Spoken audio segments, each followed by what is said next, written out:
Greetings, my friends. Welcome back to Salt City Counseling. I'm just adjusting my mic here a little bit. Once again, my name's Scott. I'm a licensed therapist here in the beautiful state of Utah. In this video, I want to talk about our approach to mental health. I believe that our general approach and our general understanding to mental health and mental illness is all wrong. And I really believe that this one shift in our general understanding and belief or paradigm about mental health and mental illness could really make a huge difference for a lot of people. And I think we need to straighten this out.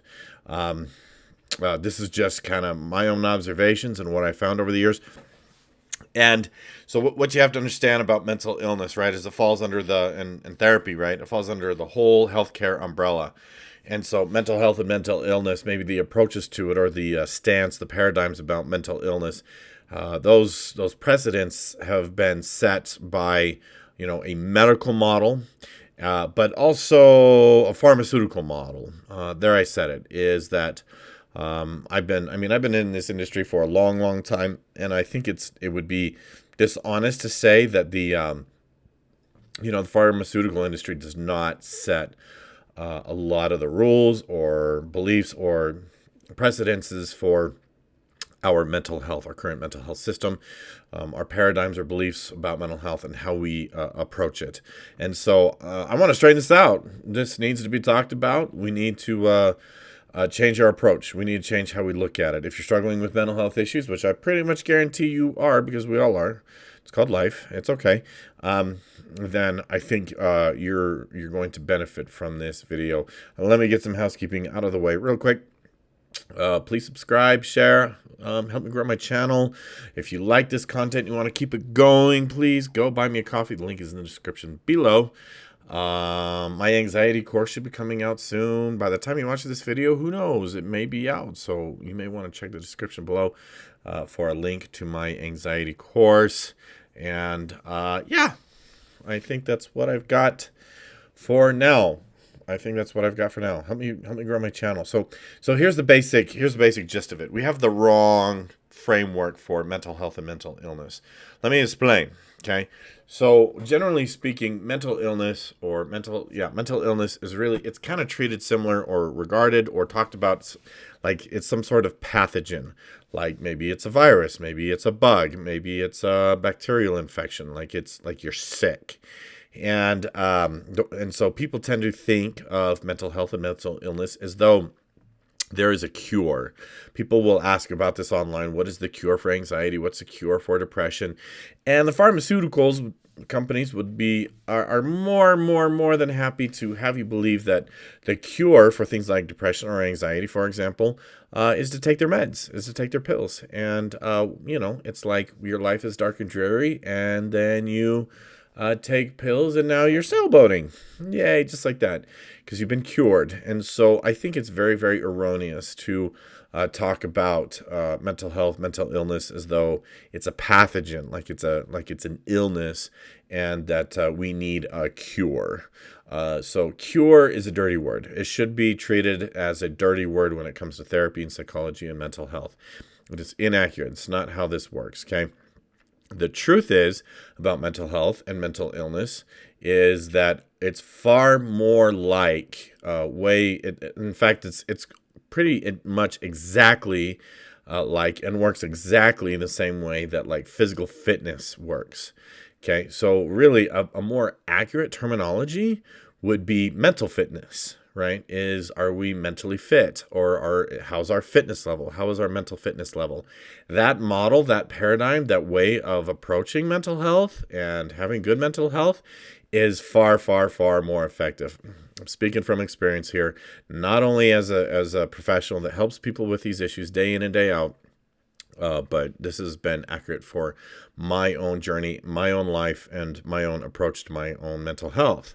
Okay, it's not like a pathogen. Don't treat it like it's a pathogen, like it needs to be cured. Treat it like it's a fitness level. So if you if you were out of shape, right, and you wanted to feel better physically, you would just show up and you would make some changes. You would make some lifestyle changes. You would just do some things differently. Now, what I find is the trouble with mental health and approaching mental health this way is that people take it really personally. They see it as a personal attack when it's not. It's not a personal attack. This is just the education that I believe that we need to have a just healthier, mentally healthier society and culture. So, if you were wanted better physical fitness, you would obviously maybe start running some laps, riding a bike, and lifting some weights, and you would change your diet. You would change what you consume.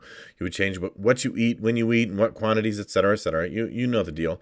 And without taking it personally, without taking it as a personal attack or seeing it as a personal defect, you would just focus on the fact that I just want this area of my life to be improved. So I need to do some things differently.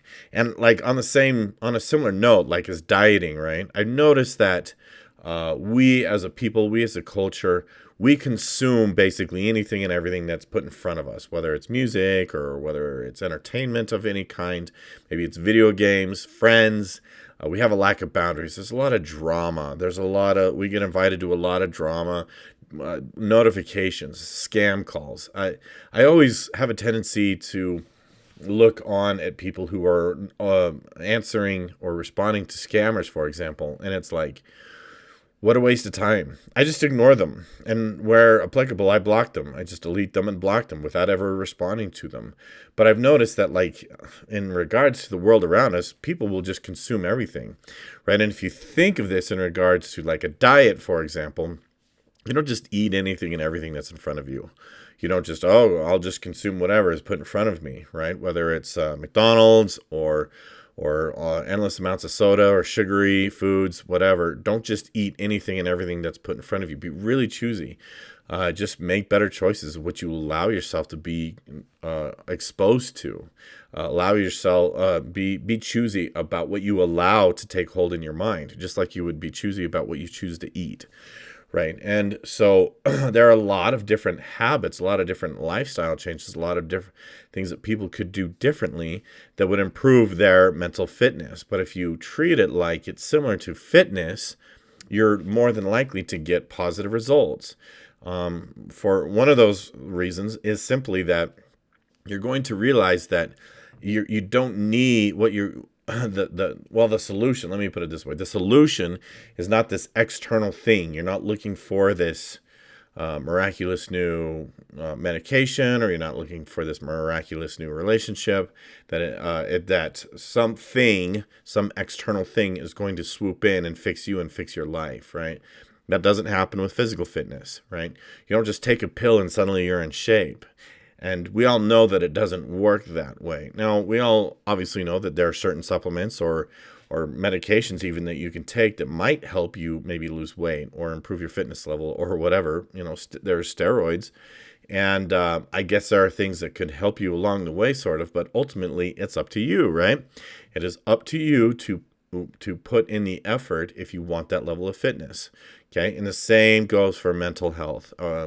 Honestly, mental fitness is a much, much, much better word to use. It's just more accurate. It's just more and more accurate. And if you look at it this way, you're more likely to see results. So look at it as, I just need to make some changes. Maybe I'm stuck in certain ways. Maybe I feel stuck. Honestly, when it comes to something like anxiety, a lot of people feed their anxiety, or they tend to approach their anxiety in ways that can exacerbate it or make it a lot worse, and they don't even realize that we're doing it because, again, we just have not had these types of education around these things. Okay, so there you have it. If you ask me, that one paradigm shift can really help. So as I'm making this video, I also want to put it out there that if you want some personal coaching, if you're not in my state and you want some coaching, understand that I do offer a coaching type of service. The difference being there's not a psychotherapy piece. We don't process your trauma. We don't get into how your parents raised you and stuff like that.